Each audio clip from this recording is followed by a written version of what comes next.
হযরত বেলাল রাদিয়াল্লাহু আনহু যখন আশহাদু আল্লা ইলাহা ইল্লাল্লাহ বললেন, মদিনার সব মানুষেরা কাঁদতে লাগলো, শিশু বাচ্চারা পর্যন্ত কাঁদতেছে।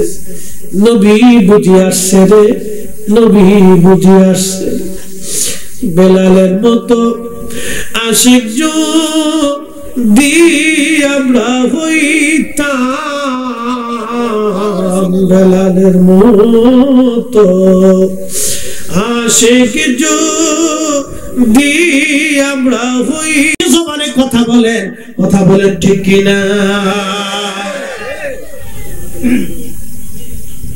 অনেকে বলে আমার শায়েখ বলেছে, নবীর ইজ্জতের বিরুদ্ধে যায় শায়েখের পক্ষে নেয়। শায়েখ বলল নবীর লিটারেট, যুবক পক্ষ নিল, শায়েখ ঠিকই বলেছে। কি বুঝলেন? ভাবতেছেন জবানের হিসাব হবে না।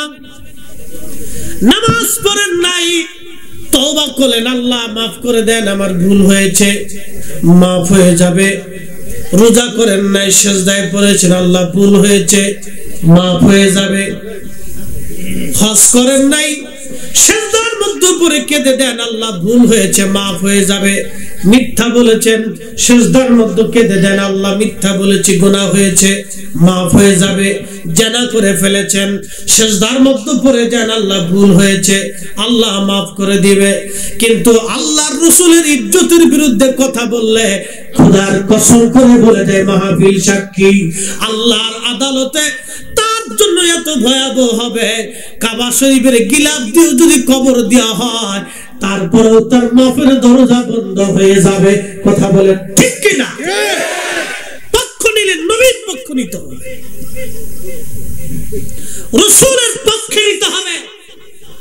কথা বললে, জবান ব্যবহার করলে আল্লাহর নবীর পক্ষে ব্যবহার করতে হবে। এটা বন্ধ হয়ে যাবে। আমি সরাসরি আলোচনায় চলে গেলাম, মোকদ্দমা দিতে গেলে অনেক দীর্ঘ সময় চলে যাবে। আমার আগে অনেক উস্তাদ, আলেমদের উস্তাদ কথা বলেছেন, ওনারা ইলমের খেদমত করেন, আমরা জবানের খেদমত করি। ওনারা আমাদেরকে তৈরি করেন আর আমরা আপনাদেরকে মধুর কথা শোনাই।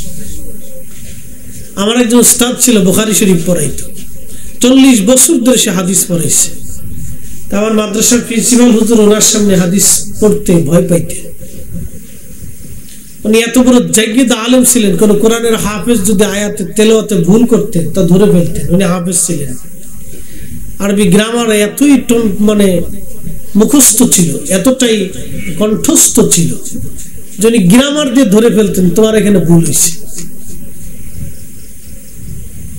তো হুজুরের কাছে আমরা পড়তাম, দুনিয়ার কোনো শান শৌকত ছিল না, জীবনে জুব্বা আয়রন করে পরে নাই। তো জুব্বা উঠতে উঠতে উপরের দিকে উঠে যেতে বহু করে বলতাম, হুজুর একটু খুলে দেন, আমরা ধুয়ে আয়রন করে দিই। বাবা বাঁচবই কয়দিন। তা আমাকে বলতো যে তুমি এত মিষ্টি মিষ্টি কথা কই পাও? তা বললাম, হুজুর এই আল্লাহ কয়, আমরা তো পারি না। হুজুর হাদিস এত চমৎকার পড়াইতো, এত জায়গিদ আলেম আমার চোখে পড়ে না, এতই চমৎকার হাদিস পড়াইতো। তো হুজুর বলতো যে আমি তো ওয়াজ করতে পারি না। আমি বললাম, হুজুর আপনাদেরকে আল্লাহ তৈরি করছে আমাদেরকে তৈরি করার জন্য, আপনারা আমাদেরকে শিখান, ওইটা আমরা মানুষের কাছে বলি। আর আল্লাহ আমাদের দিছে মানুষের শোনানোর জন্য, বলার জন্য, আম জনতা শিখানোর জন্য। আর আল্লাহ আপনাদেরকে পাঠাইছে আমাদেরকে শিখানোর জন্য। হুজুর আগে আলোচনা করছেন, ওনারা হলো অনেক আলেম উস্তাদ, ওনারা আমাদেরকে তৈরি করেছে। শুধু আমাদেরকে না, বহু আলেমদেরকে ওনারা তৈরি করে। ওনারা বক্তা না, ওনারা উস্তাদ, শিক্ষক। তা আমার পরে যিনি আসবেন তিনি আপনাদের কৃতি সন্তান, আপনাদের এলাকার রত্ন। আলহামদুলিল্লাহ, আপনাদের এলাকার রত্ন। সারা বাংলাদেশের সুন্নি জামাতের খুব নন্দিত একজন ব্যক্তি, যদি একসময় মানুষ ওনার অনেক সমালোচনা করেছে, এখন ওনার প্রশংসায় জোয়ার ভাসে। মারহাবা বলবেন না? এই দানটা কার? একসাথে বলতে হবে আল্লাহ। কে দিয়েছে? আল্লাহ। যেহেতু উপস্থিত না, এই জন্য প্রশংসা করি। উপস্থিত হলে বলতাম না। উপস্থিত প্রশংসা করা আল্লাহ রাসূলের নিষেধ আছে। আর দুনিয়া তো আসাদুল মিনাল পাম, দুনিয়া ফার্মের উপরে চলে। এই ফার্মটা দিবেন হলো ঘরের বাইরে দৌড়ে যাইয়া। আল্লাহ রাসূল বলছে এক জায়গা ফার্ম মারবা, এই ফার্মে মিশে কথা কওয়া যায় যাচ্ছে। সেটা হলো ঘরের স্ত্রী। যারা বিয়ে করছেন তারা ভালো করে কণ্ঠস্থ করে নিয়ে যান, যারা করেন নাই তারা পকেটে করে নিয়ে যান, ভবিষ্যতে বাড়ি করবেন আর কি। এই জায়গা মতো ফার্ম মারতিয়া খালি যদি কইছেন যে তোমার রান্নাটা বেশি সুবিধা হইছে না, ও জরিনার মাঠটা খাইছিলাম এটাই ভালো, তো একবার 40 বছর পর্যন্ত বুড়া কালেও কবে জরিনার মাঠটাই খাওগে, আমারটার দরকার নেই। এই জন্য পামের উপরে রাখতে হয়। মরিচ যদি নাও থাকে, এখন তো 400 টাকা কেজি মরিচ, 1 পিস মরিচের দাম 1 টাকা। নাও যদি দেয় তাও বলতে খুব টেস্ট হয়েছে, যে জিনিস খাইছি এরকম কোনোদিন খাইনি। আসলে তো কথা সত্য। তো দেখবেন খুশি, তো আরো ভালো করে খাওয়ায়। আর যদি দুর্নাম করেন তো গোষ্ঠী শুদ্ধ সাফ করবে। এই জন্য ওই জায়গায় পাম মারতে হয়, খুব পাম মারতে হবে। কাপড় আনবেন 3000 টাকা দেয়, এখন 6000 টাকা, ধরা খাওয়া যাবে না। হ্যাঁ, দেখবেন বিরাট খুশি, বিরাম করে গল্প করবো। আর যদি ধরা খান তো বিপদ আছে, ধরা চলতো না। আল্লাহ রাসূল সাল্লাল্লাহু আলাইহি ওয়াসাল্লাম উম্মতের জন্য এই জায়গা রুখসত রাখছে যে আমার উম্মত যাতে এই ঘরের ভিতরে যে ঝামেলায় না পড়ে। সব আম্মা জান্নাত রাসূলকে ঘিরে ধরছে। হুজুর আপনি বলেন কাকে বেশি মহব্বত করেন? আল্লাহ রাসূলের 11 জন স্ত্রী ছিল, আমাদের 11 জন মা। একসাথে জোরে বলবেন মারহাবা। মতান্তর 14 জন, তো 11 জন প্রসিদ্ধ। তো আমাদের 11 জন আম্মা জান ছিলেন। তো 11 জন আম্মা জান রাসূল করিমকে ঘিরে ধরছে। তা আমার মসজিদ তো হাসনাবাদে, তা আমার মসজিদের অধিকাংশ মুসল্লি খুব ভালো। কেউ তাবলীগ করে, কেউ সরমনায় যায়, কেউ জামাত করে, খুব ভালো মুসল্লি। তো যাই হোক, মুসলিমরা ওয়াজ শুনে তো দুর্নাম করলে, দুর্নাম করলেন কে? দুর্নাম করার কায়দা নেই, নিয়মিত ওয়াজ শুনে। তো মুসল্লি খুব ভালো। তা আমি একদিন বলছিলাম, মুসলিম ইকরাম আপনারা তো খালি বলেন রাসূল আমাদের মতো মানুষ, তা আমার নবীর তো 11 জন স্ত্রী ছিল, তা আপনাদেরকে 11 জন করে বিয়ে করাই দিই। যদি 6 মাসের ভিতরে বুড়িগঙ্গার পানির মধ্যে না চুবাইছে তো আমার নাম আমি চেঞ্জ করে দেব। কি কথা খারাপ কইছি? 6 মাসের ভিতরে চুবাইব, 6 মাস। আর বুড়িগঙ্গার পানিতে 1 চুবনি যে খাইছে ও সগীরা গুনাহ মাফ। যে পানি রে ভাই, ডুব দিয়ে উঠলে খালি গুড় গন্ধ করে, আর মুতের গন্ধ, পেশাবের গন্ধ। 1 কোটি মানুষের পেশাব ওর ভিতর দিয়ে ঢুকে, 1 কোটি মানুষের পেশাব। বুঝতেই তো পারছেন, পুরা ঢাকা শহর 1 কোটি মানুষের পেশাব। না হলেও প্রত্যেক দিন সকালবেলা না হলেও 50 লক্ষ মানুষের পেশাব ঢুকে। তো এটা কি রহমতের পানি, এবার চিন্তা করতে পারছেন? এই পানির নিচে যদি কেউ একবার শুবা, ওর জান আছে, আর যদি সেটা শীতের দিনে, তাতে একবারে গোষ্ঠী শুদ্ধ চা।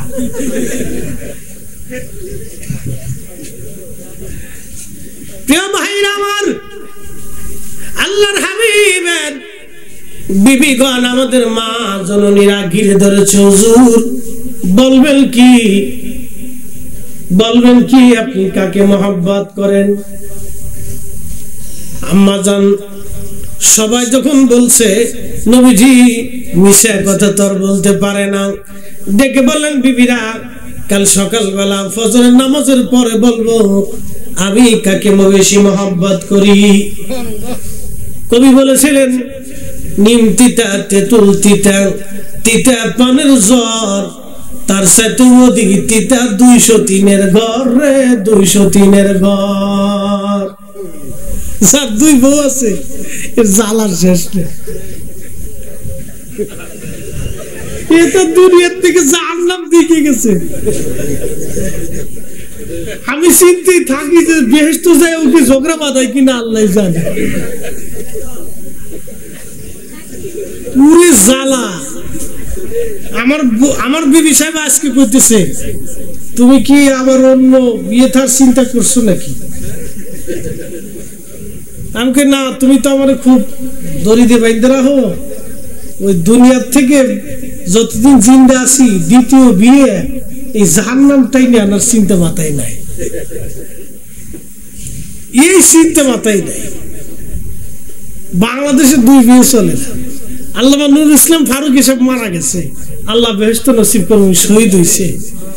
তোনার এক গল্প শুনছিল, উনি তখন সৌদি আরবে চাকরি করে, ইমামতির চাকরি। এক বাঙালি সৌদি আরবে কিনেইতেছে, তো বাঙালিরে তো বুঝেনি এটা আন্তর্জাতিক সালাক। কি কথা কন না কেন? আন্তর্জাতিক মানে সালাক, উরে সালাক। আমি চিন্তায় থাকি যে হাসরের মাঠে ওই ধরনের চিন্তা ভাবনা করে কিনা আল্লাহ জানে, কোন ফাঁক ফোকর সুযোগ টুযোগ আছে কিনা। তো যাই হোক, এই বাঙালি সৌদি আরবে ধরে কিলাইতেছে, কিলে কুল না পাইয়া পার জুতা খুলে ফিটাইতেছে। তখন জুতা খুলে যখন ফিটাইতেছে তখন সৌদি আরব খালি হাসে। তো ফারুক সাহেব দৌড়ে যায়, কি রে তুই হাসুস কে? হাসতেছি ও তো কাপুরুষ। বলে কাপুরুষ কে? দেখোস না আমার জুতা দিয়ে পিঠে। জুতা দিয়ে পিটালে কেউ কাপুরুষ হয় নাকি? কই শোন, আমার বউ আমার মাঝে মধ্যে জুতা দিয়ে পিঠে।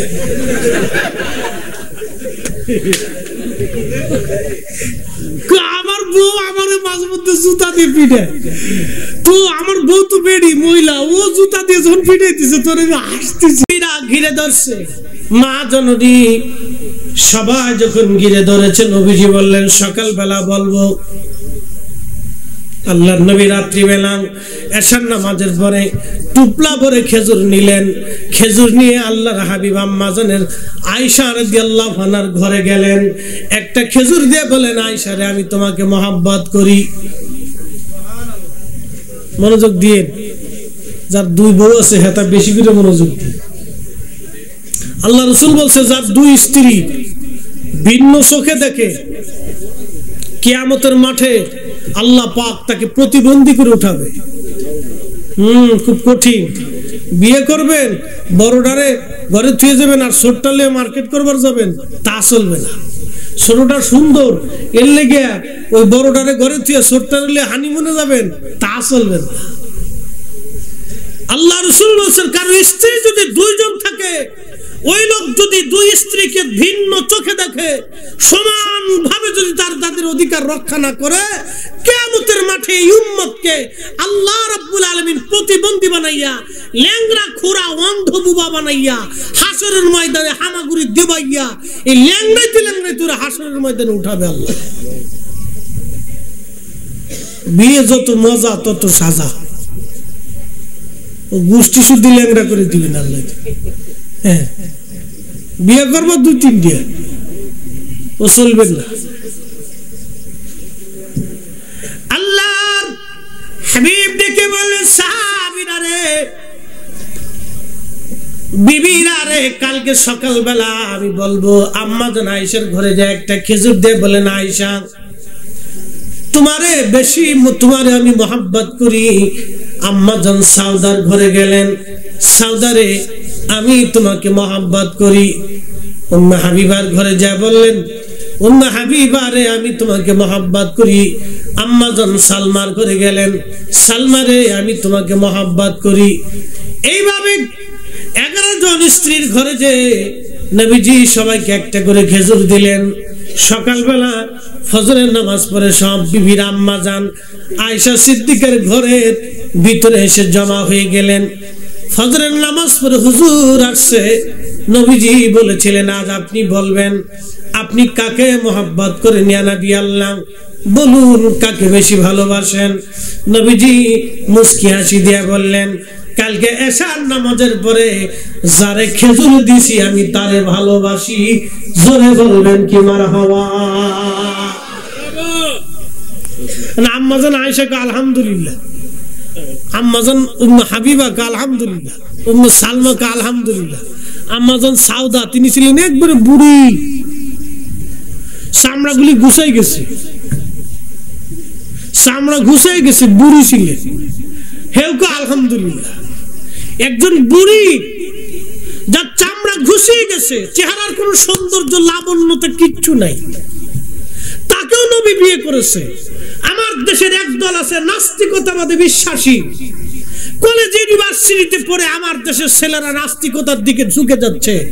ওরা বলে মুহাম্মদুর রাসূলুল্লাহ অধিক বিয়ে করেছিলেন নিজের কাম পিপাসা লিপ্ত করার জন্য, মিটানোর জন্য। যারা রাসূলের ইজ্জতের চাদর ধরে, আমরা বলি ওরাই বেঞ্চের পার্কের বেঞ্চে আর হোটেলের রুমে অবৈধভাবে ঝড়ে জঙ্গলে ওদের জন্ম হয়েছে। কথা বলে ঠিক কিনা? না হলে আল্লাহর কালাম মিথ্যা হবে। আউতুল্লিম বাদা যালিকা জাদীদ, আল্লাহর কোরআন মিথ্যা হয়ে যাবে। এই নাস্তিকতাবাদী বিশ্বাসী ওরা বলতেছে হুজুরে কারীম মুহাম্মদুর রাসূলুল্লাহ সাল্লাল্লাহু আলাইহি ওয়াসাল্লাম তিনি দাসীদের সাথে মিলন করতেন, অথচ আল্লাহর হাবিবের দাসী ছিলেন উম্মে আইমান। রাসূল করিম সাল্লাল্লাহু আলাইহি সাল্লাম বলতেন উম্মি বাদাল উম্মি, হে উম্মে আইমান আপনি মায়ের পরে আমার একজন মা। একসাথে জোরে বলা যাবে না আল্লাহু আকবার। যারা বলতেছে রাসূলুল্লাহ দাসীর সাথে মিলন করে দাসীদের হক নষ্ট করেছে, কাম পিপাসা লিপ্ত করেছে, নারী নির্যাতন করেছে, ওরা আবারও বলি ওদের জন্ম হয়েছে পার্কের বেঞ্চে, ঝড়ে জঙ্গলের হোটেলে মোটেলে, ওদের জন্ম হয়েছে। কথা বলেন ঠিক কিনা? মোহতারাম উপস্থিতি, কলিজার টুকরো যুবক ভাইরা, আপনাদের সামনে নানান যুক্তি উপস্থাপনা। একটা কথা মনে রাখবেন, আপনি আমি সেই নবীর উম্মত, সেই নবীর উম্মত। রব্বে করিম আমার আল্লাহ কত বড় আল্লাহ। যে পাঁচজন ব্যক্তি ডুবুরি টাইটানিক জাহাজ দেখতে যে টাইটান নিয়ে সমুদ্রের তলদেশে যে আর কোনোদিন ফিরে আসে নাই, তারা জীবন্ত ফিরে আসতে পারল না। বছরের পর বছর পরিকল্পনা করেছে আমরা পৃথিবীতে গিনিস বুকে আমাদের নাম লেখাবো। আজকে খবরে দেখলাম পাকিস্তানের সে ধনকুব বিলিয়ন ট্রিলিয়ন কোটি কোটি টাকার মালিক, ছেলেটা পাগল হয়ে গেছিল। কয়েক বছর ধরে বাচ্চাদের মতো সে আচরণ করতেছিল যে আমি টাইটানিক দেখতেই যাব। এক একজনের টিকিট খরচ 3 কোটি টাকা, 3 কোটি টাকা। আমি একটা খবরে দেখেছি 100 কোটি বাংলাদেশের টাকার সমান খরচ হয়েছে। 100 কোটি টাকা খরচ করে টাইটানিক জাহাজ দেখতে গেছে। এই ছেলেটা 3 বছর ধরে পরিকল্পনা করেছে সে টাইটানিকে যে ওই জাহাজ দেখে সর্বনিম্ন বয়সী হয়ে সে গিনিস বুকে নাম লেখাবে। সে পরিকল্পনা করেছে নাম লেখাবে, কিন্তু তার সৃষ্টি করার 50,000 বছর আগে আল্লাহ তার পরিকল্পনা লিখে রাখছে। কথা বলেন ঠিক কিনা? আল্লাহর পরিকল্পনাই বাস্তবায়ন হবে। আপনাদের আবার বলি, আল্লাহর পরিকল্পনাই বাস্তবায়ন হবে। আপনি সারা রাত পরিকল্পনা করেছেন কালকে কি করবেন, সমস্ত পরিকল্পনা মুহূর্তের ভিতরে চেঞ্জ হয়ে যাবে। আপনার পরিকল্পনা হবে না। যিনি আরশে মুআল্লাতে তিনি সেই মালিক পরিকল্পনা করেছেন আপনি কি খাবেন, কোথায় ঘুমাবেন, কি পরিমাণে রুজি করবেন, কি হবে আপনার জীবনে, অ্যাক্সিডেন্টে না সাপের কামড়ে না হার্ট স্ট্রোক করে কোন ভাবে আপনি মারা যাবেন, সেই রব্বে করিম পরিকল্পনা করে রেখেছে। আপনার নিজস্ব কোনো পরিকল্পনা নাই। কথা বলেন ঠিক কি? আল্লাহ কোরআনে বললেন কুল ইন্নাল মাউতাল্লাযী তাফিরুনা منه فإنه ملاقيكم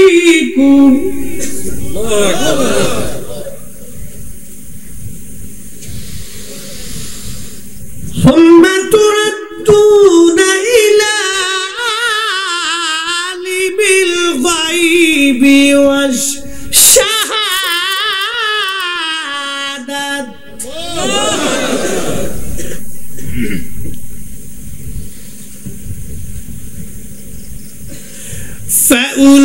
فأنبئكم بما كنتم تعملون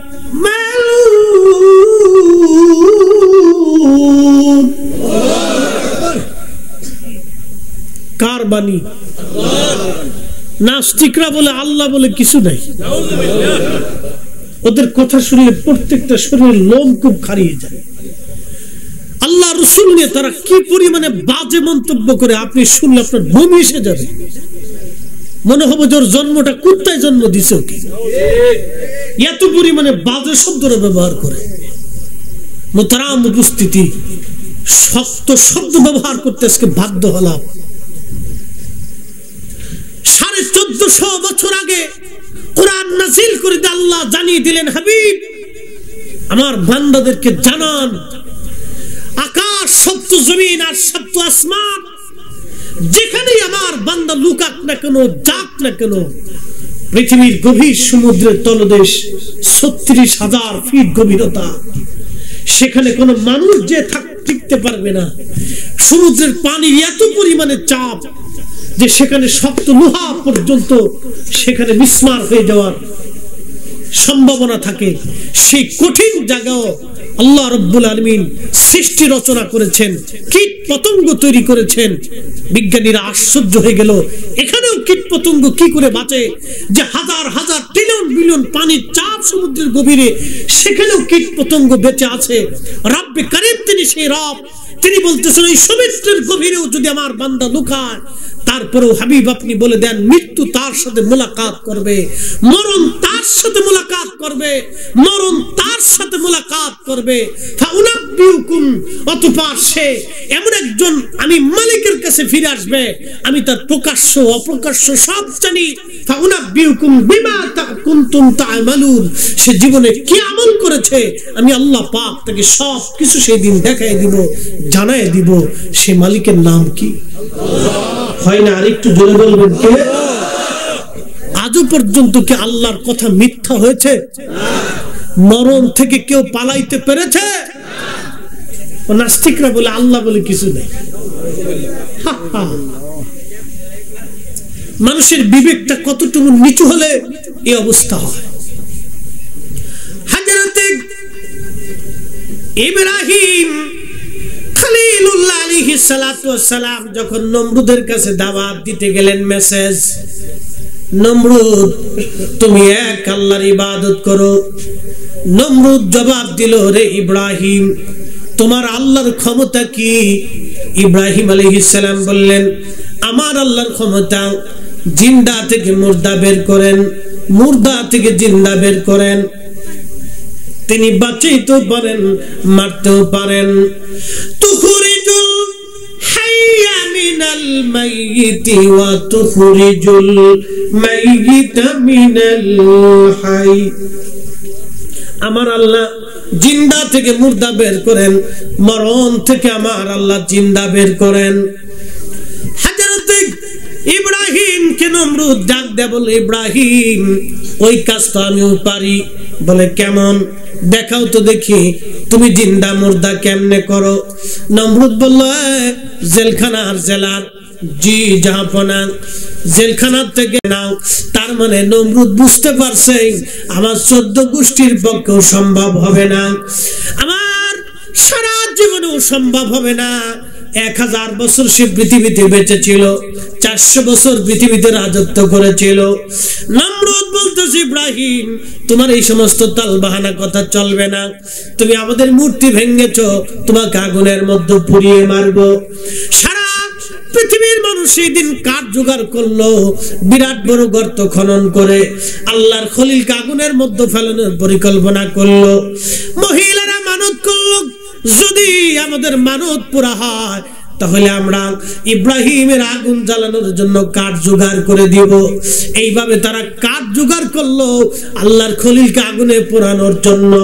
সেই দিন হাজার হাজার পৃথিবীর কোটি কোটি মানুষ আল্লাহর খলিলের বিরুদ্ধে ছিল, কিন্তু আমার আল্লাহ ইব্রাহিমের পক্ষে ছিল। আল্লাহ যার পক্ষে তার বিজয় হবে। আল্লাহ কোরআনে বলেন ওমাইয়াতাবাল্লাল্লাহা ওয়া রাসূলুহু ওয়াল্লাযীনা আমানু ফাইন্না হিজবাল্লাহি হুমুল গালিবুন।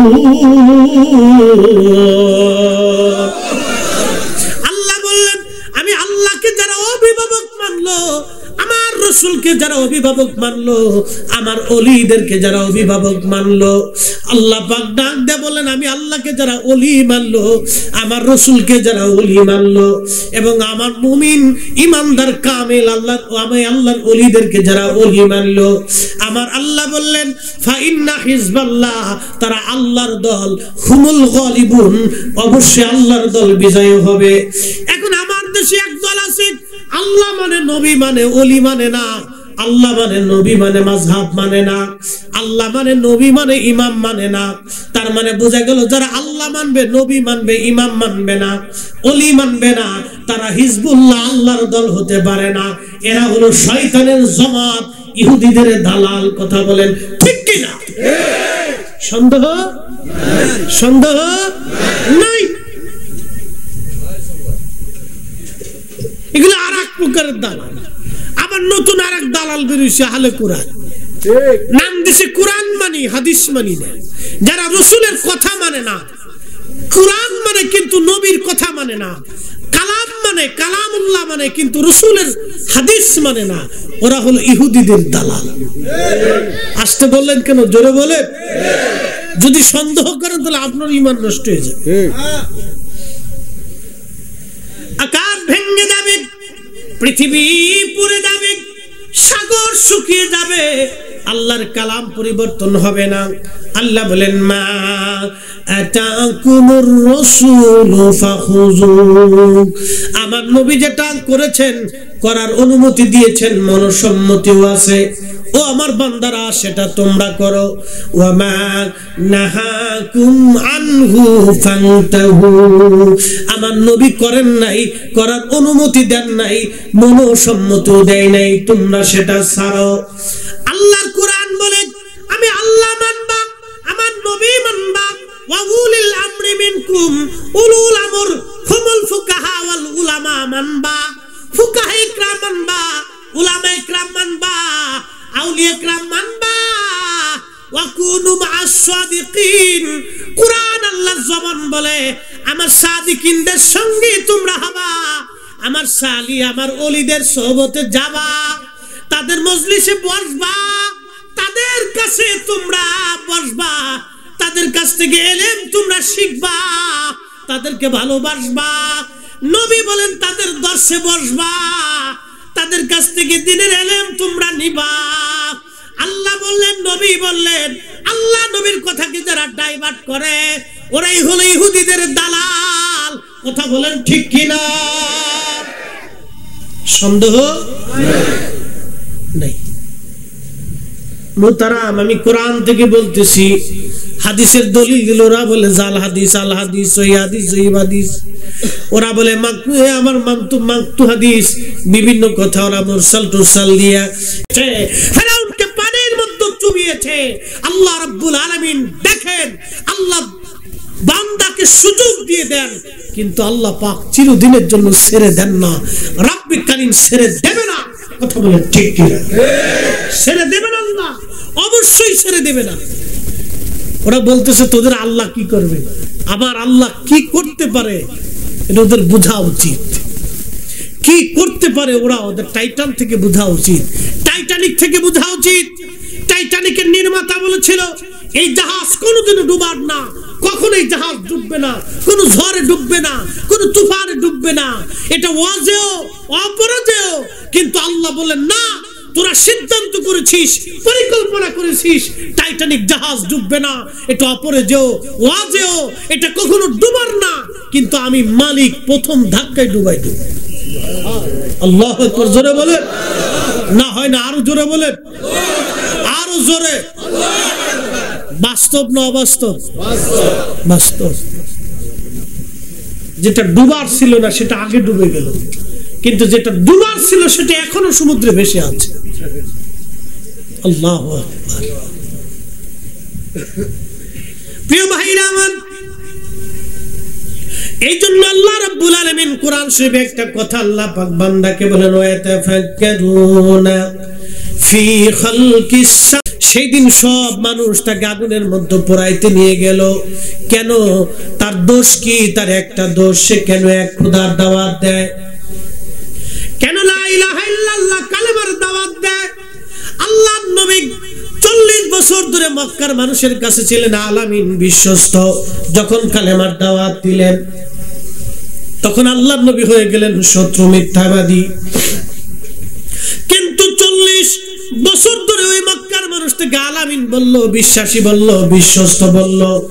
জীবনে কোনোদিন যিনি মিথ্যা বলেন নাই, কোনো ধোঁকা দেন নাই, কোনো মানুষ ঠকান নাই, কাউকে অন্যায় ভাবে একটা থাপ্পড় পর্যন্ত দেন নাই, কোনোদিন বকাবাজি করেন নাই, কাউকে ধমক কোনোদিন দেন নাই। সেই নবী রাহমাতুল লিল আলামিন 40 বছর বয়সে যখন কালেমার দাওয়াত দিলেন, তখন মানুষেরা, সেই মানুষ যে মানুষগুলি আলামিন বলতো, সেই মানুষগুলি তাকে আবার মিথ্যাবাদী বলল, পাগল বলল। ও নবীর উম্মত, খুবই মনোযোগ দেন। আমরা সেই নবীর উম্মত, শ্রেষ্ঠ নবীর উম্মত। কোন নবীর উম্মত? যেই নবী রাহমাতুল লিল আলামিন কোন ব্যক্তির চোখের মধ্যে যখন থুতু মারতেন সাথে সাথে চোখ ভালো হয়ে যাইত। খন্দকের খাইবারের যুদ্ধের ময়দানে আলী, আল্লাহ নবী বলেন, আগামীকাল এমন একজনের কাছে কালেমার পতাকা দিব যার মাধ্যমে মুসলমানদের বিজয় হবে। হযরত সাদ বিন আবি ওয়াক্কাস বলেন, সারা রাত আমি ঘুমাই নাই। সহিহ মুসলিম কিতাবু ফাযাইলু আসহাবিন নবী থেকে বলতেছি, বাবু ফাযাইলু আলী ইবনে আবি তালিব, এই বাপ থেকে বলতেছি। হযরত সাদ বিন আবি ওয়াক্কাস রাদিয়াল্লাহু আনহু বলতেছেন, শুনে রাখো আমার উম্মতেরা, শুনে রাখো আমার মুসলিম ভাইরা, নবীর উম্মতেরা শোনো। আল্লাহর নবী রাত্রি বেলা বলেন, আগামীকাল এমন একজনের কাছে কালেমার পতাকা দিব যার মাধ্যমে মুসলমানদের বিজয় হবে। একসাথে বলা যাবে আল্লাহু আকবার। আমার এক দেশের ভাইরা রাসূলের ইলম নিয়ে প্রশ্ন তোলে, নবীর ইলম নিয়ে প্রশ্ন তোলে। আরে রাসূলের ইলম এত বেশি ছিল, এত বেশি ছিল যে সাহাবায়ে কিরামকে যদি প্রশ্ন করা হতো, নবী প্রশ্ন করতেন, সাহাবীরা তোমরা কি কিয়ামতের এই বিষয় সম্পর্কে জানো, জাহান্নামের এই বিষয় সম্পর্কে জানো, কবরের বিষয় সম্পর্কে জানো, অতীতের কথা, ভবিষ্যতের কথা, বর্তমানের কথা, আসমানের উপরের কথা, জমিনের নিচের কথা, রাসূল আরবি হুজুর আকা মাওলা সাহাবায়ে কিরামকে প্রশ্ন করলে সাহাবীরা একটা জবাব দিতেন, একটা জবাব, আল্লাহু ওয়া রাসূলুহু আলাম। আল্লাহ জানে, নবী জানে, আল্লাহ জানে, নবী জানে, আল্লাহ জানে, নবী জানে, আল্লাহ জানে, নবী জানে, আল্লাহ জানে, নবী জানে, আল্লাহ জানে, নবী জানে।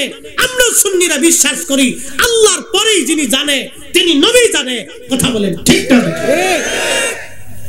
যদি আমাদের এই বিশ্বাস, এই কথা যদি শিরক আর বিদআত হয়, তো সর্বপ্রথম সাহাবা আজমাইন বিদআত করেছে। এক সাহাবী না, সোয়া লক্ষ সাহাবী এক কথা বলেছে। আরে শ্রেষ্ঠ সাহাবী আবু বকর বলেছে, ওমর বলেছে, উসমান বলেছে, আলী বলেছে, তালহা বলেছে, জুবাইর বলেছে, সাদ বিন ওয়াক্কাস বলেছে, সাইদ ইবনে জুবাইর বলেছে, আবু বাইদা ইবনে জাররা বলেছে। যারা দুনিয়া থেকে জান্নাতের সার্টিফিকেট নিয়ে গেছে তারা বলেছে আল্লাহু রাসূলুহু আলাম। আল্লাহ জানে, নবী জানে, আল্লাহ জানে, নবী জানে, আল্লাহ জানে, নবী জানে। আমরা বিশ্বাস করি আল্লাহ জানে, নবী জানে, আল্লাহ জানে, নবী জানে। হাত উঠা করে বলেন ঠিক কি না? ওরা আমাদেরকে বলে বেদাত। ওরে বলদ কোথাকার, বেদাতি বলে দিছে। বিরাট বড় হুজুর বেদাতি বলে দিচ্ছে। উনার বেদাত সেদাত বললে আমাদের ঘোড়ার ডিম কি সাথে যায় আসে? কথা বলেন না, কি ছাতা যায় আসে? সাহাবে ইকরামের আকীদার সাথে আমাদের আকীদার মিল আছে না নাই? মিল আছে। তো বেদাতি বললি কেন, না বললি কি, তাতে কি আসে যায়? আগামী দিন কার মাধ্যমে বিজয় হবে আল্লাহ রাসূল বলতেছেন, আগামী কাল এমন একজনের কাছে কালেমার পতাকা দিব যার মাধ্যমে মুসলমানদের বিজয় হবে। শোনো সাহাবীরা, আল্লাহ এবং তার রাসূল তাকে মহব্বত করে এবং সেও আল্লাহ এবং তার রাসূলকে মহব্বত করে। সুবহানাল্লাহ, একসাথে আর জোরে আল্লাহ ভালোবাসে, আল্লাহর নবী ভালোবাসে, আল্লাহ ভালোবাসে, আল্লাহর নবী ভালোবাসে এবং সেও আল্লাহ এবং তার নবীকে ভালোবাসে। সাদ বিন আবি ওয়াক্কাস বললেন, সারা রাত ঘুমাই নেই আমরা কোন সাহাবী, সারা রাত আল্লাহর দরবারে আমরা রুনাজারি করছি, আল্লাহ তুমি আমাদেরকে সেই লোক বানায় দাও, আল্লাহ আমি সাবজে তুমি সেই লোক বানায় দাও। আবু বকর কাঁদে আল্লাহ আমারে বানাও, ওমর কাঁদে বলে আল্লাহ আমারে বানাও, উসমান কাঁদে বলে আল্লাহ আমারে বানাও, তালহা বলে আল্লাহ আমারে বানাও, জুবাইর বলে আল্লাহ আমারে বানাও, আবু হুরায়রা বলে আল্লাহ আমারে বানাও। সব সাহাবী বলতেছিলেন, আল্লাহ তুমি আমাদেরকে সেই লোকটা বানাও যার মাধ্যমে কালকে মুসলমানদের বিজয় হবে। তুমিও তোমার হাবিব তাকে ভালোবাসে, সেও আল্লাহ এবং তার নবীকে ভালোবাসে। সাদ বিন আবি ওয়াক্কাস বললেন, সারা রাত ঘুমাইতে পারি নাই। সকালবেলা আল্লাহর নবী ফজরের নামাজ পড়লেন, নামাজ পড়ার পরে বললেন, সবাই কাতার করো, আজকে আমার আলীর কাছে কালেমার পতাকা দিব, আমার আলীর মাধ্যমে আজকে মুসলমানদের বিজয় হবে। আল্লাহ এবং তার নবী তাকে ভালোবাসে এবং সেও আল্লাহ এবং তার হাবিবকে ভালোবাসে। একবার জোরে বলেন মারহাবা। সাহাবীরা বলে, হুজুর সে তো অসুস্থ, সে তাঁবুর মধ্যে শুয়ে রয়েছে। বলে কি হয়েছে? তার চোখ উঠেছে। নবী বললেন, তাকে নিয়ে আসো। দুই সাহাবীর কাঁধে ভর দিয়ে হযরত আলী আসছে, তাকাইতে পারে না, অ্যাটেনশন, তাকাইতে পারে না, কষ্ট হচ্ছে, যন্ত্রণায় অস্থির, চোখ উঠেছে, বুঝতেই তো পারছে। আপনাদের দেশে কি রোগ কয়? ব্রাহ্মণবাড়িয়াতে চোখ উঠা। এই চোখ উঠছে, খুব বেদনা, যন্ত্রণা।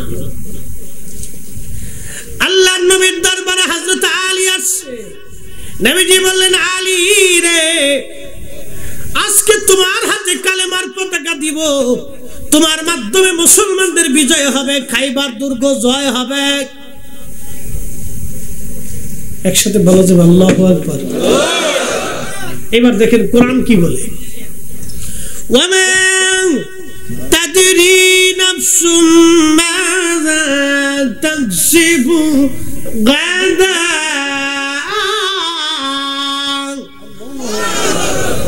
আগামী মুহূর্তে মানুষের জন্য কি আসবে মানুষ জানে না। কথা তো সত্য। আজকে হামিদিয়া দরবার শরীফে আমি এসে মহিষের গোশত দিয়ে ভাত খাবো, এটা আমার নলেজেও ছিল না। আমি গরু খাই না, মহিষ খাই, এর লেগে দেশে মহিষ কুরবানি দিছি। তো যাই হোক, এই গরু খাইতে পারি না, মহিষ খাই। তো জিজ্ঞেস করলাম কিসের গোশ? মহিষের গোশ। মনে করে আল্লাহ বরাতে রাখলে এরকমই হয়। যদি গরু কইতো তো আর নসিব হইতো না, খালি সবজি দিয়ে বেরিয়ে দিতাম, যা করে খোদা। আমি আবার খাবার নিয়ে বেজার হয়ে যায়। আবার যদি লবণ ভাত আর কচু ভর্তা দিয়ে খাওয়ায় তাও আলহামদুলিল্লাহ, যদি কা হুজুর কাঁচামরিচ দেখান তাও আলহামদুলিল্লাহ, দিয়ে দেখাই নাই। আর আমার জিহ্বা আল্লাহ দিছে আলহামদুলিল্লাহ। সিলেটি খাবার, চাটগাই খাবার, কক্সবাজারের খাবার, ওই পাবনার খাবার, উত্তরবঙ্গের খাবার, বরিশালের খাবার, কুয়াকাটার খাবার, ঢাকায় খাবার, ফরিদপুরে খাবার, এই ময়মনসিংহের খাবার, যে খাবার দিবেন। একবার ভুটানে যে মোমো খাইছিলাম, একবার যা দিবেন তাই জিহ্বা জিহ্বা একটা মারাত্মক জিহ্বা, আলহামদুলিল্লাহ দিয়ে মাইরে দেখবেন কুশিয়া।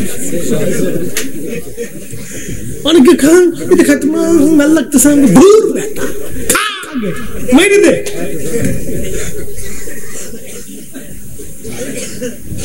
না এটা জিব্বা আল্লাহ দিয়ে দিছে। সিলিটরা ক হুজুর শীতও খাওয়াই রাম রে বা আপনার খানা ভালো লাগছে না? খুব ভালো, দিয়ে দে। অনেকে ছায়া থেকে কয় কেমনে খানা, দূর মারি দিই। অনেকে চট্টগ্রামের খাবার খাইতে পারে, দূর মারি দিই, খাইলে আগে। জিব্বা খুব মারাত্মক জিব্বা। আমি আল্লাহর দরবারে প্রশংসা করি, আল্লাহ খুব ভালো একটা জিনিস যন্ত্র আমারে দিয়ে দিচ্ছে একবারে। না নাই জিব্বার উপর দিলেই মজা, মজা খুব ভালো জিব্বা। একসাথে জোরে বলি তো আল্লাহু আকবার। আগামী দিন কি হবে আমাদের জানা আছে? আল্লাহর নবী বলে দিন আগামী কাজকে তোমার মাধ্যমে মুসলমানদের বিজয় হবে। একসাথে জোরে বলা যাবে আল্লাহু আকবার। আল্লাহর পরেই যিনি জানে তিনি নবী, কথা বলেন ঠিক কিনা? আল্লাহর পরেই যিনি জানে তিনি কে? আল্লাহর পরেই যিনি ইলমওয়ালা তিনি কে? আল্লাহর পরে যিনি মানলেওয়ালা তিনি কে? আল্লাহর পরে যার উপর ঈমান আনতে হবে তিনি কে? তিনি নবী।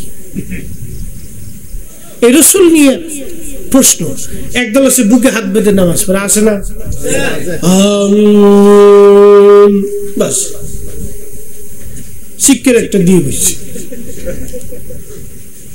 আমি জীবনে প্রথম স্টুডেন্ট লাইফে ঠাকুরকা গেছি ওয়াজ করাচ্ছে, বুঝতে পারছেন কেন করলাম? যে জিব্বা একটা দিছে, যেহেরি যাই সেখানে মাইরি দিই।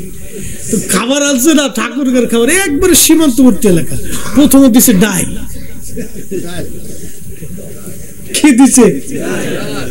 আমরা দেশে প্রথমে ডাল খাওয়া, এত বললে আত্মীয়তা থাকবো। ওই যে খয়রাতি করতে দৌড়ে লেগেছিল, প্রথমে দিছে ডাল, আমাকে দিয়ে মাইরি দিয়ে দিছি, চালান দিয়ে দিছি যা।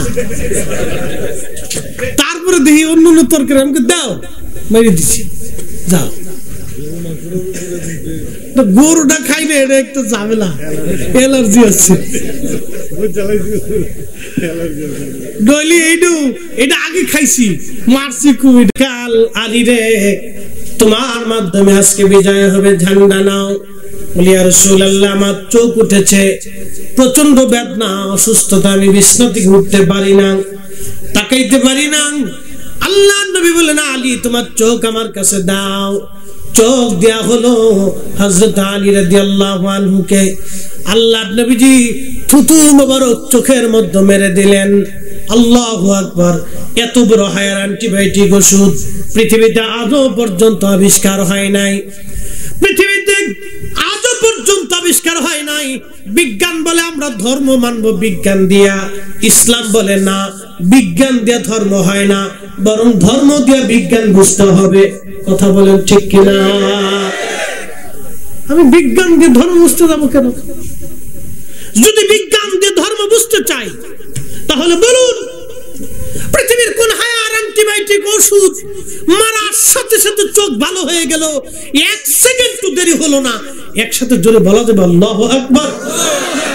থুতু মারছে, থুতু থুতু মেরে দিলেন চোখের মধ্যে, মারতে দেরি হয়েছে, চোখ ভালো হইতে দেরি হয় নাই।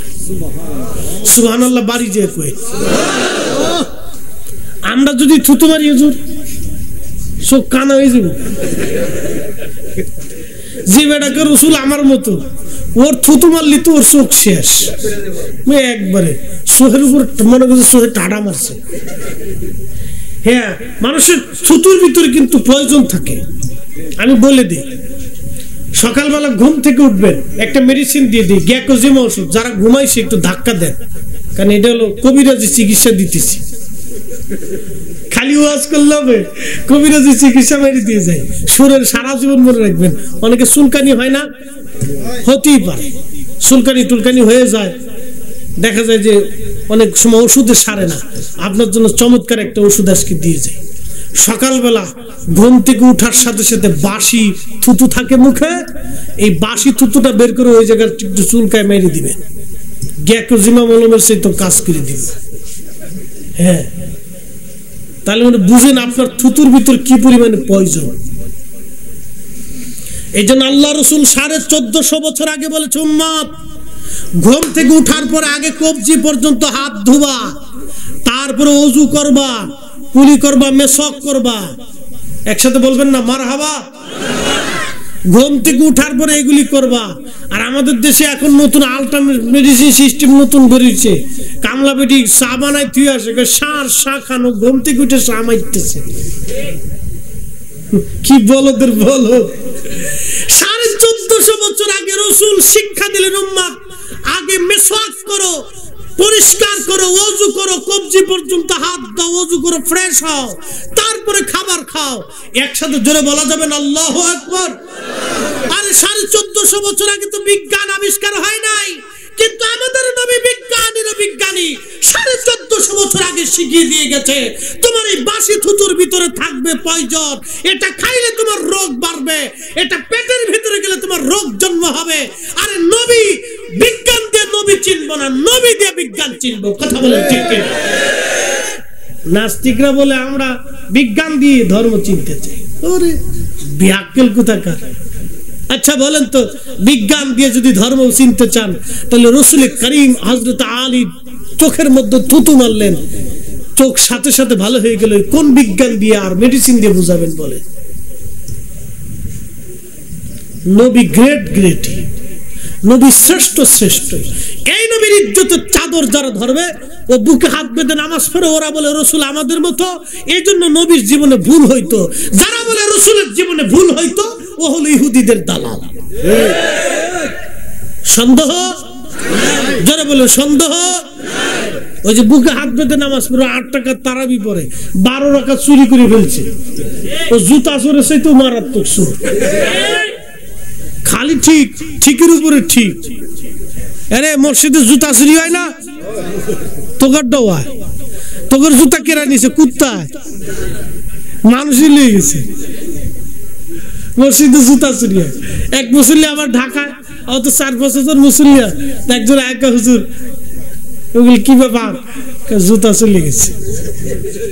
দাওয়াত দিতে গেছিল আমারে, উনি র্যাবে চাকরি করে, দাওয়াত দিতে গেছে, জুতা চোরে লেগে গেছে। বললাম আপনার জুতা চোরেও লেগে গেল, এবার তদার কি করে? হুজুর কেমনে কি কইতে হবে? জুতা কই রাখছিলেন? আমি তো জুতা একটু পিছনে রাখছিলাম, আমি আপনার সামনে গেছি ওয়াজ শোনার জন্য। আপনাদের ব্রাহ্মণবাড়িয়া কসবার ছেলে, হেডকোয়ার্টারে চাকরি করে। বলতেছে হুজুর আমি তো দাওয়াত দিতে আসছিলাম আপনাকে, এই প্রথম আপনার পাইনে না পাই ফার্স্ট টাইমে যে বসছি, পিছন তো জুতা লেগে গেছে। আমি আর কিছু করার নাই তো। তাহলে চিন্তা করে আমার মসজিদে জুতা চোর আছে, কি বুঝলি? এই অবস্থা। এই জন্য যার যার জুতা তারটা নিরাপদে রাখবেন। যেই দেশে মসজিদের জুতার নিরাপত্তা নাই, সে দেশে আপনার বোন আর আপনার মেয়ে আর আপনার স্ত্রীকে বোরকা ছাড়া রাস্তায় ছেড়ে দিয়ে নিরাপত্তা চান কেমনে? ঠিক আসতে বলেন কেন? জোরে বলেন। আমার দেশের ছেলেরা বিদেশে চাকরি করে, নাম কি যেন বললো, প্রবাসী ফাউন্ডেশন নাকি কল্যাণ ফাউন্ডেশন, প্রবাসী কল্যাণ ফাউন্ডেশন। এই যে প্রবাসী কল্যাণ ফাউন্ডেশনের আমার ভাইগুলি বিদেশ থেকে অনেক কষ্টে রুজি দিয়ে, ওরা বলল বিভিন্ন মানুষের, দুস্থ অসহায় মানুষের পাশে ওরা দাঁড়া। আল্লাহু আকবার। না একসাথে জোরে বলবেন আল্লাহু আকবার। আল্লাহ বলছে আল মুসলিমুনা, আল্লাহ রাসূল বলছে আল মুসলিমু মান সালিমাল মুসলিমুনা মিন লিসানিহি ওয়া ইয়াদিহি।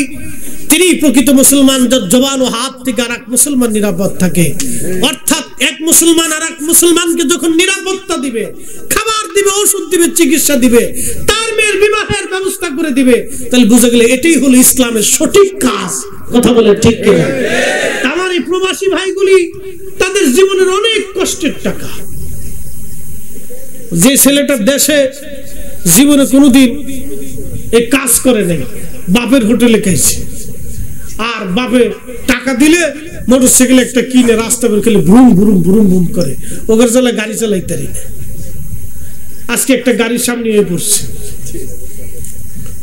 আমি চিন্তা করলাম, পিছনে দেখি জন্ডিস নিয়ে যাইতেছে, এই জন্য দেখলাম গিয়ার খুব বিরাট, এই ভিজে রাস্তার ভিতরে পিছনে জন্ডিস, আমি শুধুমাত্র 2 ইঞ্চি ডান দিকে মুসুর দিলে আমার সামনে সিএনজি ও পিছনে লাগে হরেন দিয়ে ঢুকাই দিছে, আর আমার তো ডান দিকে যাইতে হবে, আমি কড়া ব্রেক দিছি, যদি ডান দিকে মুসুর দেই তাহলে জন্ডিস মুন্ডিস নিয়ে সব শেষ, আজকে আর ওর খুঁজে পাওয়া যেত না। দেখলাম যে খুব গতি, পিছনে জন্ডিস থাকলে আর হুঁশ থাকে না। না হ্যাঁ জন্ডিস, বুঝতেছেন না জন্ডিস কারে কয়? ওর জন্ডিসে ধরছে, হ্যাঁ জন্ডিস রোগে ধরছে, এই জন্য খালি গিয়ার বাড়ায়। গত বছর ঈদে পদ্মা সেতুর লেনে 5টা মরে গেছে এই জন্ডিস চালাবার দিয়ে, একবার মোটরসাইকেল 5টা শেষ।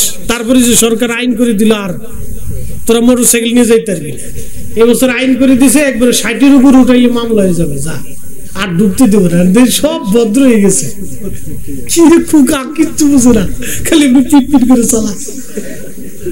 আমি গাড়ি দিয়ে পদ্মা সেতুতে যাই আর হাসি আর কি, উড়ে সর্বনাশ, কি ভদ্র ছেলে, কিচ্ছু বুঝে না, খুব উপরে যাইতেছে। আইন যদি এদেশের প্রশাসন আইনের জায়গায় আইন যদি কায়দা মতো চালাইতো তাহলে আমার দেশের পাবলিক সোজা হয়ে যেত। কি কথা কর না, সোজা হয়ে যেত, তারের মতো সোজা হয়ে যেত। মোহতারাম উপস্থিতি, আমার এই ভাইগুলি বিদেশ থেকে অনেক কষ্ট করে এরা টাকা রুজি করে পাঠায়, এরা রেমিটেন্স যোদ্ধা, কিন্তু দেশে আসলে এর দাম তাই না। যতদিন টাকা পাঠায় ততদিন খুব ভালো, টাকা পাঠান বন্ধ হয়ে গেলে তখন আর বিলু নাই। তোমার সিনিকেরা এখান থেকে বুঝে যাবে। বন্ধু, এই ভাইগুলি মানুষের সেবায় কাজ করে, আমার রেমিটেন্স যোদ্ধা ভাইরা, প্রবাসী কল্যাণ ফাউন্ডেশন, দোয়া করি ওদের জন্য। গরিব মেয়েদের বিবাহের ব্যবস্থা ওরা করে, গরিব মানুষের ঘরে খাবার পৌঁছানোর ব্যবস্থা করে, অনেক কষ্টের রুজি দিয়ে ওরা এগুলি করে। বাজানো শুনিয়া যান আপনি। একটা কথা আজকে বলে দিয়ে যায়, যে ব্যক্তি মানুষের বিপদের সময় পাশে দাঁড়ায়, তার কঠিন সময় যিনি দাঁড়ান সেই রবের নাম কি? আল্লাহ, তাতে কোনো সন্দেহ নাই। রাসূল করিম যৌবনে একটা সংগঠন করেছিলেন, হিলফুল ফুজুল। হিলফুল ফুজুল কোন রাজনৈতিক সংগঠন না, এটা দিয়ে নবীজি রাজনীতি করতে চান নাই।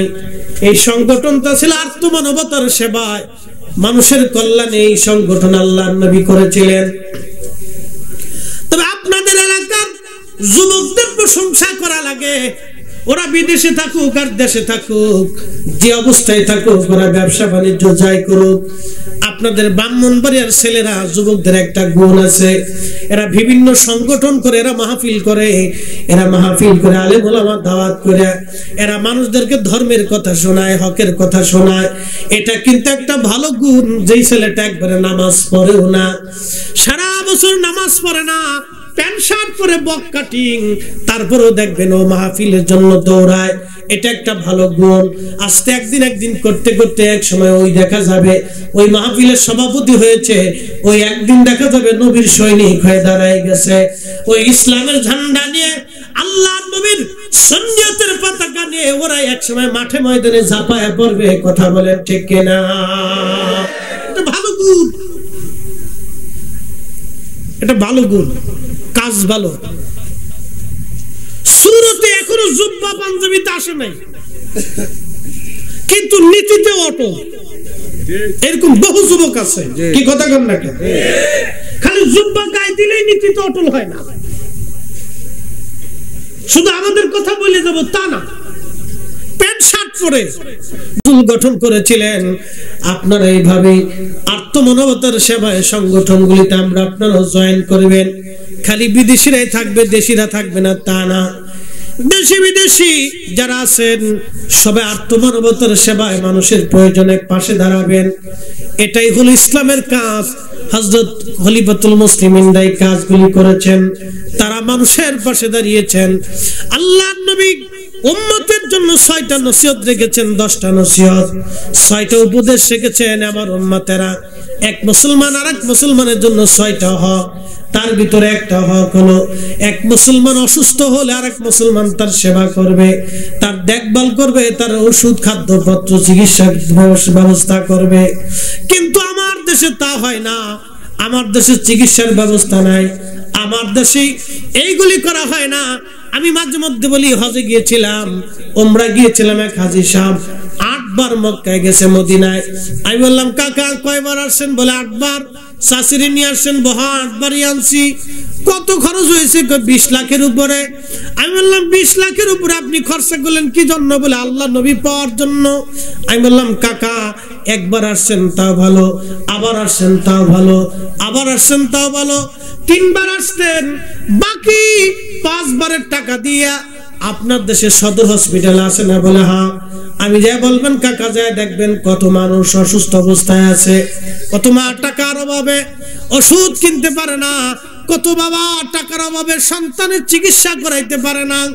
আমি বললাম, কাকা বাকি 5 বারের হজের টাকা দিয়ে যদি আপনি মানুষের সেবা করতেন, ওষুধ কিনে দিতেন, চিকিৎসা করাইতেন, অপারেশন করে দিতেন, কাকা আল্লাহ পাওয়ার জন্য মক্কা মদিনায় আসা লাগতো না। আপনি ঘরের মধ্য থেকে আল্লাহ নবী ঘরের মধ্য থেকে পেয়ে যাইতেন। আমার কই, কাকা এইভাবে তো আমার কেউ কয় নেই।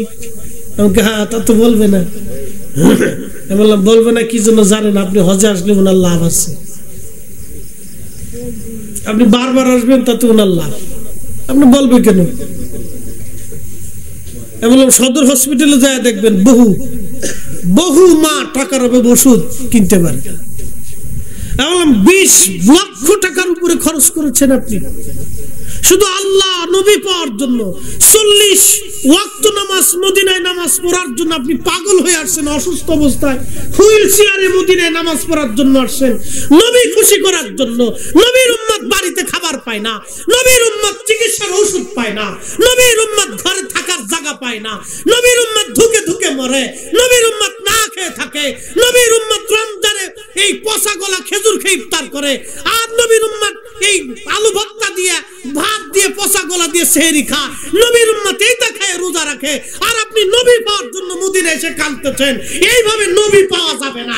নবীর উম্মতকে খাবার দেন, রহমতের নবী আপনার ঘরে দেয় দেখা দিবে। কথা বলেন ঠিক কিনা? টাকা হলে ভূত করে দৌড় মারে, খালি দৌড় দেয়, এ বেলায় নাই। টাকা হলে দৌড় মারছে। ইসলাম না, ইসলাম এইভাবে শিখাই নাই।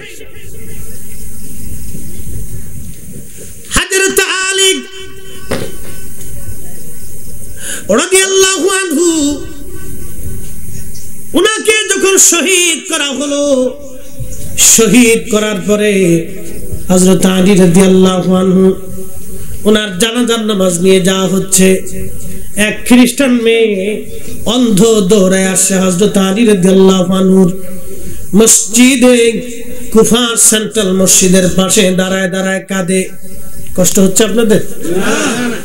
রাত কিন্তু 1:45 বাজে। একসাথে বলবেন না মারহাবা? এগুলো আমাদের শিখা দরকার।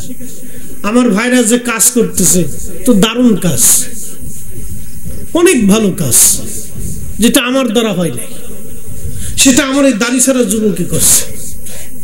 আমার দ্বারা যেটা হয় নাই সেটা প্যান্ট পরে যুবকই করছে।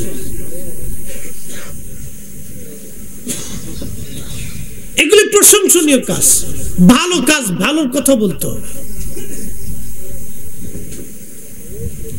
প্যান্ট পরা সবই খারাপ তা না, এটা বলি না, এটা বলা যাবে না। ওদের ভিতরে অনেক হাজার গুণে ভালো ছেলে আছে। সেদিন এক সৈনিক আমাকে ফোন দিছে চট্টগ্রাম যে, বলতেছে হুজুর গাড়িতে আমি 3 ওয়াক্ত নামাজ কাজা করে ফেলছি, কি করবো এখন? দেখেন একটা লোক কতটুকু নামাজ পড়তে বলা হলে, নামাজের প্রতি মহব্বত হলে সেই লোকটা নামাজ কাজা হয়ে গেছে 3 ওয়াক্ত, ঢাকা থেকে চট্টগ্রাম তার ক্যান্টনমেন্ট পর্যন্ত যাইতে নামাজ কাজা হয়ে গেছে, সে নিয়মিত আমার ওয়াজ শুনে, নামাজ কাজা হয়ে গেছে, সে আমাকে ফোন দিয়ে বলতেছে হুজুর নামাজ 3 ওয়াক্ত কাজা হয়ে গেছে। আমি চিন্তা করতেছি আল্লাহু আকবার, একজন যুবকের কলিজার ভিতরে নামাজের মহব্বত কতটুকুন হলে সেই যুবকটা 3 ওয়াক্ত নামাজ কাজা করে ছটফট করতেছে। আমি বললাম আল্লাহু আকবার, এই দাড়িওয়ালা লোকের চাইতে দাড়ি ছাড়া লোকের একই আল্লাহর দরবারে বেশি হয়ে গেছে। একসাথে বলা যাবে না আল্লাহু আকবার? হতে পারে। রাসূলের মহব্বতে পাকিস্তানের এক যুবক জীবন দিয়েছিল ডক্টর আল্লামা ইকবালের জীবদ্দশাতে। ভারতে এসে রঙ্গিলা মোহাম্মদ নামে একটা বই লিখেছিল ভারতের এক লেখক, সেই লেখককে সে হত্যা করেছিল। জানেন সেই যুবকের দাড়ি ছিল না, শেভ কর্ণওয়ালা যুবক ছিল। রাসূলের মহব্বতে আজকে রাসূলের তাড়না পাকিস্তান থেকে সে নিয়োগ করে ভারতে এসে রঙ্গিলা মোহাম্মদ, রঙ্গিলা রাসূলের লেখককে সে হত্যা করেছিল এবং ফাঁসির কাস্টে সে দাঁড়িয়ে সেই দিন তার চেহারা উদ্ভাসিত হয়েছিল, আনন্দিত হয়েছিল। সে বলেছিল আমার রাসূল আমাকে স্বপ্নে এসে আমাকে সুসংবাদ দিয়েছে, হাউজে কাউসারের পানির দাওয়াত দিয়েছে। একসাথে জোরে বলা যাবে না ইয়া রাসূলুল্লাহ। সেদিন হাজার হাজার আলেম ছিল, কিন্তু যা পারে নাই এক দাড়ি সারা যুবকে তা করে দেখেছে। নাম ছিল ইলমুদ্দিন। আল্লাহু আকবার। মুহতারাম আল্লামা ডক্টর ইকবাল একটা দাড়িও ছিল না, কি চমৎকার লিখে গেছে। কে ওফা তূনে মুহাম্মদ সে तू हम तेरे ये जांच जी किया लौह कलम तेरे আল্লামা ইকবাল বলেন দুনিয়ার মানুষ তুমি রাসূলের ওফাদার গোলাম হয়ে যাও, কুল মাখলুক তোমার গোলাম হয়ে যাবে। একবার জোরে বলা যাবে কি ইয়া রাসূলুল্লাহ। মোহতারাম উপস্থিতি, খুব মনোযোগ দিবেন। কখন অন্তরে মহব্বত আসে আমাদের জানা নাই। ছেলেরা বারবার বলেছে হুজুর হযরত বেলালের জীবনী একটু আলোচনা করবেন। ছোট্ট করে চলে যায়, যেহেতু বারবার অনুরোধ করেছেন, অনুরোধের ভিত্তিতে হযরত বেলালের জীবনের দিকে ফিরে যাচ্ছি। বন্ধু যুবকেরা শুনিয়া যান, মুরব্বী বাবাজিরা শুনে যান, মা জননীরা শুনিয়া যান। হযরত বেলাল কোন ধনী ব্যক্তির ছেলে ছিলেন না, তিনি একজন কৃতদাস। চেহারা তার ছিল নিগ্রো কালো, কিন্তু কলিজার ভিতরে রাসূল প্রেম এত বিরাট ছিল, এত বেশি ছিল। আমার নবীজি তাকে মসজিদে নববীর মুয়াজ্জিন বানিয়ে দিয়েছিলেন। মসজিদে নববীর মুয়াজ্জিন হযরত বেলাল। আহা কি প্রেম কলিজার মধ্যে। অনেক লম্বা ওয়াজ, 5 মিনিটে মুক্তাসার শেষ করে দিব। হযরত বেলাল রাদিয়াল্লাহু আনহু জীবনী থেকে এসেছে। হযরত বেলাল মদিনাতুল মুনাওয়ারা থেকে সিরিয়াতে চলে গেলেন হযরত আবু বকরের জমানায়। আবু বকরকে বলেন আবু বকর আমি আর মদিনাতে থাকবো না, আমি চলে যাব। চলে গেলেন। অনেক ঘটনা। চলে যাওয়ার পরে হযরত বেলাল রাদিয়াল্লাহু আনহু যখন চলে গেলেন সিরিয়ার দামেস্কে, কিছুদিন পরে নবীজি স্বপ্ন দেখাইলেন, কিরে বেলাল কেমন জুলুম তুমি শুরু করছো আমার সঙ্গে। বেলাল রে কেন তুমি আমার জিয়ারতে আসো না রে বেলাল, কতদিন হলো তুমি আমার জিয়ারতে আসো না। বেলাল আয় আমার জিয়ারতে আয়। চিন্তা করেন তো একজন সাহাবী কি পরিমাণে রাসূলকে ভালোবাসা দিলে আল্লাহ নবী তাকে স্বপ্নে আসার জন্য ডাকতেছে। বেলাল আয় আমার জিয়ারতে। কেমন জুলুম শুরু করছো তুমি, কেন আমার জিয়ারতে আসো না রে বেলাল। আহা কত ভালোবাসা নবীকে দিয়েছিলেন হযরতে বেলাল। হযরত বেলাল সুদূর সিরিয়ার দামেস্কের দিকে রওনা দিলেন। মক্কাতুল মদিনাতুল মুনাওয়ারাতে আসেন। আসার পরে রওজা মুবারকের জালি দিয়ে, কাঠের জালি দিয়ে রওজা মুবারক তখন ঘেরা ছিল। রওজা শরীফের পাশে বসে বসে জালি মুবারকের সঙ্গে মাথা ঠেকিয়ে বেলাল কাঁদতেছে। তাহাজ্জুদের সময় আহা নতুন মুয়াজ্জিন আসে আযান দেওয়ার জন্য। মক্কা মদিনাতে 6 ওয়াক্ত আযান হয়, একটা আযান হয় তাহাজ্জুদের আযান। এই আযান হযরত বেলাল রাদিয়াল্লাহু আনহু ফজরের আযান দিতেন। তাহাজ্জুদের আযান দেওয়ার জন্য নতুন মুয়াজ্জিন আসছে, এসে দেখলেন বেলাল রাদিয়াল্লাহু আনহু মসজিদে নববীতে রওজা মুবারকের জালি মুবারকের সঙ্গে মাথা ঠেকিয়ে কাঁদতেছে। হুজুর আসতে বলেছিলেন, আমি আসছি। গোলাম হালিফ শহর থেকে এসে গেছে, সুদূর সিরিয়ার দামেস্ক হালিফ শহর থেকে গোলাম হাজির হয়ে গেছে। আসতে বলেছিলেন, আমি বেলাল আসছি। ইয়া রাসূলুল্লাহ, ইয়া হাবিবাল্লাহ, এসে গেছি। নবী গো, আগে আযান দিলে আপনি আমার। বেলাল বলে, সাহাবীরা আযান দিলে নবী আসতো, এখন আসবে না। এই আযান আমি আর দিতে পারবো না, আমার পক্ষে আর সম্ভব হবে না। সাহাবীরা আযান দেওয়ার অনুরোধ তোমরা করবে না। হযরত বেলাল এই কথা বলতেছিলেন, হযরত সাহাবায়ে কেরাম বললেন, না, আমাদের কথায় বেলাল হয়তো আযান দিবে না। যাও দেখো হাসান আর হুসাইন ঘরের মধ্যে আছে। মসজিদে নববী থেকে 7 নম্বর গেট বরাবর বাবু সালাম দিয়ে তাকাইলে মসজিদে আলী এখনো আছে। আসলে এটা মসজিদে আলী না, এটা হযরতে ফাতেমার বাড়ি ছিল। নবীজি ফাতেমাকে কাছে কাছে রাখতেন, দূরে রাখতেন না। দৌড়ায় গেলেন সাহাবীরা। হাসান আর হুসেইন দুজন তখন ছোট। ইমাম হাসানকে দেখতে নবীজির মতো দেখা যাইত, চেহারা পেয়েছিলেন নবীর মতো। দুই ভাই নবীজির মতো সৌন্দর্য পেয়েছিলেন। চলে আসছে মসজিদ নববীর কাছে।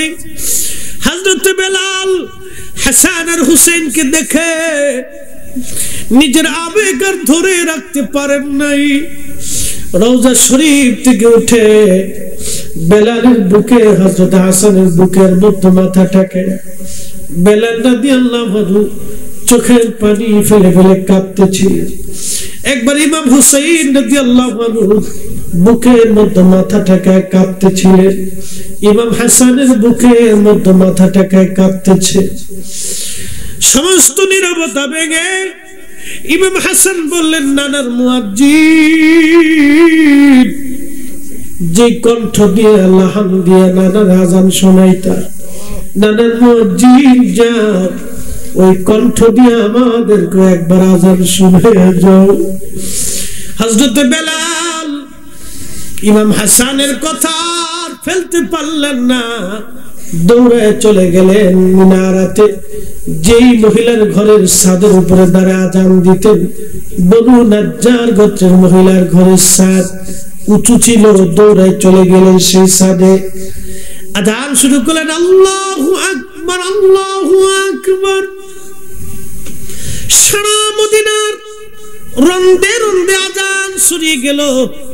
সকালের আযান, ভোরের আযান যখন ছড়িয়ে গেল সারা মদিনায়, মদিনার ঘর থেকে সব সাহাবীরা ঘর থেকে বের হয়ে দৌড় মারছে, আশহাদু আল্লা ইলাহা ইল্লাল্লাহ। মহিলারা ঘর থেকে বের হয়ে দৌড় মারছে, বাচ্চা কাচ্চা সহ।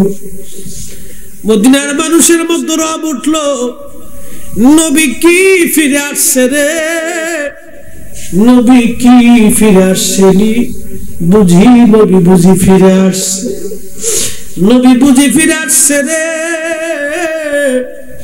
নবী বুঝি ফিরে আসছে, নবী বুঝি আসছে। বেলালের সেই মধুর লাহান, আযানের এত ফুয়ুজু,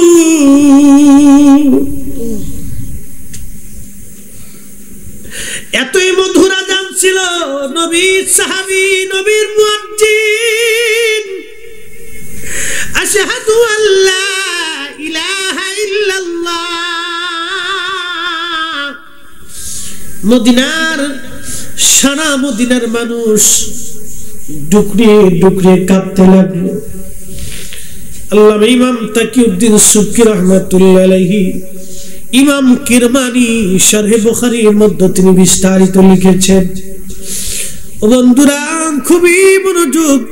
ইমাম শামহুদি আল ওয়াফা ওয়াল ওয়াফা বিদারিল আখবারিল মদিনার মধ্যে তিনি লেখেন, বহু কিতাবে ইমাম শেখ আব্দুল হক মুহাদ্দিস দেহলভী আজ-জাযবুল কুলুব ইলা দিয়ারিল মাহবুবের মধ্যে তিনি লিখেছেন। ইমাম হালাবি সিরাতুল হালাবির মধ্যে তিনি লিখেছেন, হযরত বেলাল রাদিয়াল্লাহু আনহু যখন আশহাদু আল্লা ইলাহা ইল্লাল্লাহ বললেন, মদিনার সব মানুষেরা কাঁপতে লাগলো, শিশু বাচ্চারা পর্যন্ত কাঁপতেছে। নবী বুঝি আসছে রে, নবী বুঝি আসছে। বেলালের মতো আশিক যদি আমরা হইতাম, বেলালের মতো আশিক যদি আমরা হইতাম, এ দুনিয়ায় নবীর দেখা পাইতাম, এ দুনিয়ায় নবীর দেখা পাইতাম। নবীর মুয়াজ্জিন বেলাল আশহাদু আন্না মুহাম্মাদুর রাসূলুল্লাহ যখন বললেন, বেলাল মদিনার মাটি থরথর থরথর করে কেঁপে উঠছে। চিৎকার মেরে বলা যাবে কি, ইয়া রাসূলুল্লাহ, আমরা যে তার আদরের উম্মত, কয়দিন কেঁদেছি। রাসূল আমার আল্লাহর হাবিব, আখেরি নবী,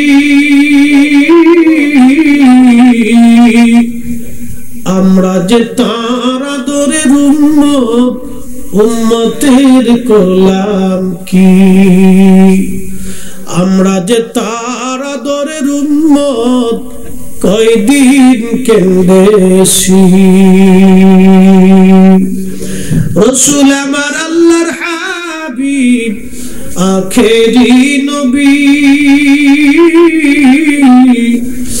আমরা যে তার আদরের উম্মত, কয়দিন কেঁদেছি।